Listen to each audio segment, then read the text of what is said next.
Residents of Fletcher's land in St. Andrew are demanding justice for a man who was shot and killed in the community early Saturday morning by the security forces. However, the lawmen maintained the man was shot in a confrontation in which they recovered an illegal firearm. Dwayne Anderson reports.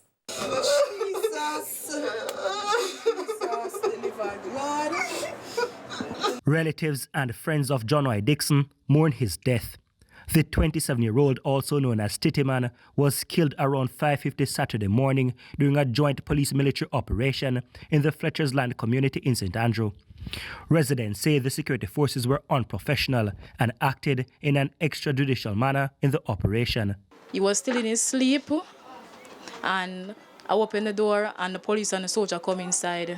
They said to him, "Tittyman, if you have any gun in here, give it to me, or I'm going to kill you." Him said to me that, "Hey girl, move and turn your face down to the step and hold down your head." So I did that. I did the same as what he said.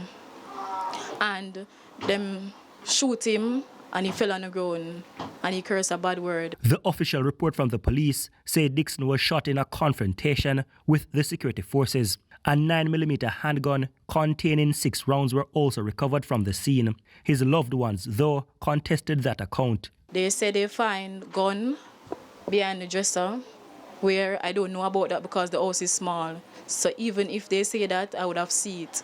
And them not even show me when I was speaking to Indicom, and they didn't take any statement.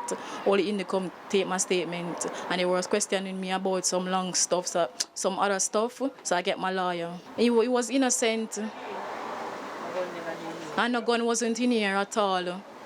And they said, "Tittyman back gun off of them," and it's a whole heap of police and soldier in the house. Then if Tittyman back gun off of them, why are those 3 shots one person give him? The matter has been reported to the Independent Commission of Investigations, Indicom.